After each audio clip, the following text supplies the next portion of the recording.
Hi friends, good afternoon. అందరూ బాగున్నారా? నేను మీ భ్రమరాంబ. చాలామంది అంటారు సొంత మిల్లు ఉండాలి, సొంత మిల్లు ఉండాలి అంటారు. సరే, సొంత మిల్లు ఉండాలి. సొంత మిల్లు ఉంటే మీకేంటి సొంత మిల్లు, మీకేంటి సొంత మిల్లు అంటారు. సొంత మిల్లు ఉంటే ఏంటి? వాటర్ బిల్ కట్టద్దా, నీళ్ళ బిల్లు కట్టద్దా? ఆ సొంతం ఇల్లేమన్నా గోడలు తెచ్చి పెడతాయా? ఇంట్లోకి చేసుకొని తింటేనే కదా వెళ్ళేది. చూడండి, ఇక మా ఇంటి ముంగట చెరువు అయ్యి మొత్తం వాటర్ మొత్తం నిండిపోయింది, చెరువు లెక్క. అదే ఆ ఇల్లే చేసుకుందా? చూడండి నా పరిస్థితి ఎలా ఉందో. నా మీద చాలామంది ఏడ్చి ఏడ్చి సావలేక బతకలేక బతుకుతున్నారు. ఎందుకో వాళ్ళ బతుకు అనిపిస్తుంది. ఒక్కోసారి అనిపిస్తుంది నాలాంటి బతుకు వాళ్ళకు రాను అనాలనిపిస్తుంది. కానీ పాపం దేవుడే ఉన్నాడు, అన్నీ చూస్తుంటాడు. ఎవరు ఎలాంటి వాళ్ళు అన్నది. కిరాయి ఇల్లు అయితే ఏంది? మిమ్మల్ని కిరాయికి ఉండమని చెప్పేసి నేను ఏమన్నా చెప్పినా మీకు? కొనుకోరి ఉండుర్రి.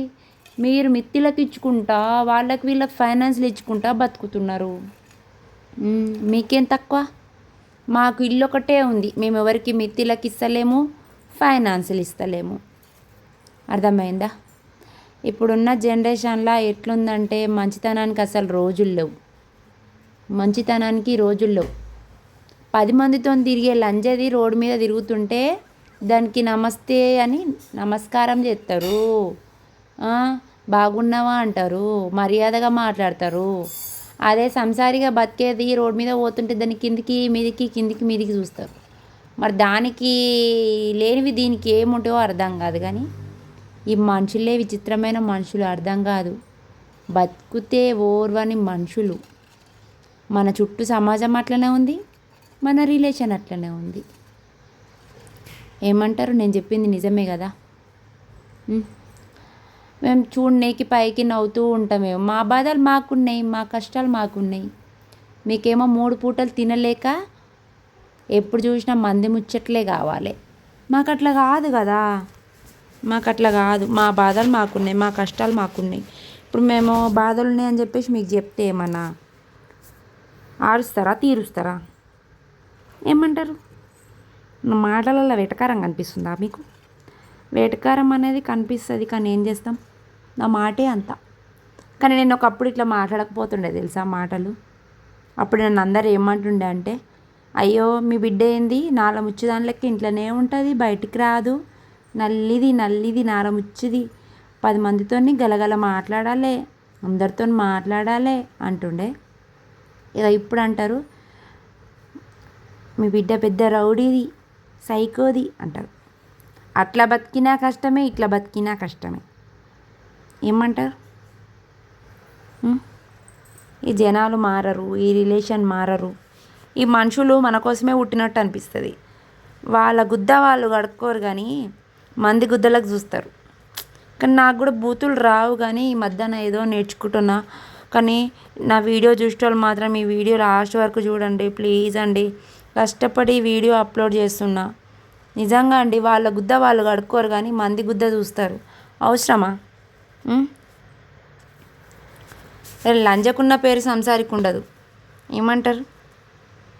నిజంగా అసలు ఏమనిపిస్తుందంటే ఈ లోకం ఎటుపోతుంది, సమాజం ఏం మాట్లాడుతున్నారో, వింత వింత చేష్టలు, వాళ్ళ ప్రవర్తనలు చూస్తుంటే అసలు ఏమైపోతుందో కూడా అర్థమవుతలేదు ఈ సమాజం. పెద్ద బేకార్ మనుషులు ఉన్నారు. బేకార్ మనుషులు అంటే బేకార్ మనుషులు. ఏమంటారు? నేను మాట్లాడే మాటలు ఇట్లనే ఉంటాయి. నేను మాట్లాడే మాటలు మీకు నచ్చినాయా? చూడండి, మొగోడు లెక్క మట్టి గుంజి పోస్తున్నా. మా ఇంటి ముంగట పెద్ద చెరువు అయిపోయింది. మొన్న ఒక 2 hours వర్షం పడితే పెద్ద చెరువు అయిపోయింది. చెరువు అయిపోయి ఇక అక్కడ మొత్తం కాలువలక్క కొడితే అటు సైడ్ వెళ్ళిపోయినాయి. మళ్ళీ నీళ్ళు పోకపోతే మళ్ళీ చీపురుతో కొట్టిన. నా బాధ ఎవరికి తెలుసు? ఎవరికి తెలియదు కదా. చూడండి, మా కొడుకు ఈరోజు స్కూల్కి పోకుండా నీకు హెల్ప్ చేస్తా అని చెప్పేసి హెల్ప్ చేస్తుండు. హెల్ప్ చేయడం అంటే ఏంటో చూడండి ఒకసారి, ఎంత మంచిగా హెల్ప్ చేస్తుండో.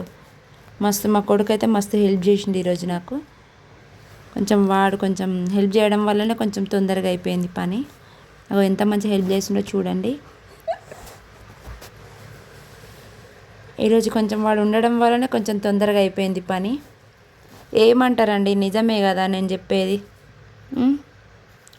ముగ్గురు అన్నల్ని ఓడగొట్టుకొని మా అమ్మ నాయన వాళ్ళ బాధ మా బాధ, మా బతుకులు మేము బతుకుతుంటే ఎంతసేపు మీకేం తక్కువ సొంత మిల్లు ఉంది, మీకేం తక్కువ సొంత మిల్లు ఉంది అంటారు. మాకేం తక్కువ, మాకు సొంత మిల్లు ఉంది. మరి మీకేం తక్కువ?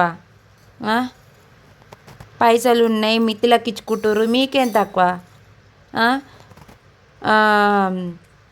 ఏంది మీ లెక్క పక్కింటోళ్ళని ఉంచుకుంటున్నామా, లేకపోతే పక్క దేశం నుంచి మా ఇంటికి ఎవడన్నా వచ్చిపోతుండా? ఇలా మాట్లాడొద్దు, మళ్ళా ఇలా అస్సలు మాట్లాడొద్దు. అది చూడు ఎట్లా మాట్లాడుతుంది అంటారు. నిజంగా ఈ సమాజంలో లంజని పట్టుకొని నువ్వు లంజవే అని ఎవరు అడగరు. కానీ సంసారిగా ఉండేటోళ్ళని మాత్రము ఇట్లా ఏళ్ళతో చూపించుకుంటూ మాట్లాడతారు. వాళ్ళ ఏళ్ళు ఇరిగిపోను, వాళ్ళ నోర్లు వడిపోను అని తిట్టాలనిపిస్తుంది నాకు ఎందుకో. కానీ నాకేమో అలాంటి మాటలు రావాయే. కానీ నేర్చుకునేంత టైం నాకు లేదాయే. ఒక్కోసారి ఇట్లా కూడా తిట్టాలనిపిస్తుంది. ఎప్పుడు చూసినా నా మీద పడి ఏడ్చేటోళ్ళకు వాళ్ళ చేతులు ఇరిగిపోను, వాళ్ళ కాళ్ళు పడిపోను, వాళ్ళ నోర్లు పడిపోను, వాళ్ళ ఉంచుకున్నోళ్ళు వాళ్ళ కాకుండా పోను అని తిట్టాలనిపిస్తుంది.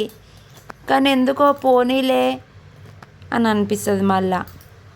దేవుడు ఉన్నాడు కదా చూస్తాడులే, దేవుడు ఉన్నాడు కదా చూస్తాడులే అంటే దేవుడు ఉన్నాడు చూస్తుండు, కానీ దేవుడు ఏం చేయడు. మనం అనుకుంటాం మనకు కూడా మంచి రోజులు వస్తాయి అని మనం అనుకుంటాం. మంచి రోజులు అనేది దేవుడు మనుషులు ఎసంటోళ్ళు అని చెప్పేసి వాళ్ళ విశ్వరూపాలు తెలుసుకునేటట్టు చేస్తాడు. వాళ్ళ విశ్వరూపాలు తెలుసుకున్నాక మనమే మారిపోవాలి తప్ప వాళ్ళని మార్చాలని చూడొద్దు. అందుకే దేవుడు ఉన్నాడు మన ఉసురు మన కలకల ముట్టే రోజు ముడుతుంది అని అంటాం కదా. ఏం ముట్టదు. దేవుడు వీళ్ళ ప్రవర్తన ఇట్లా ఉంటుంది నువ్వు తెలుసుకో అని వాళ్ళతో స్నేహం చేపిస్తాడు. తీరా వాళ్ళ దొంగ వ్యవహారాలు తెలిసిన తర్వాత మళ్ళీ పక్కకు నెట్టేపిస్తాడు. అలాంటి వాళ్ళతోని మనము జాగ్రత్తగా ఉండాలన్నట్టు. అయితే మనము దేవుడిని మొక్కుతాము ఒక అందుకు మంచిదే.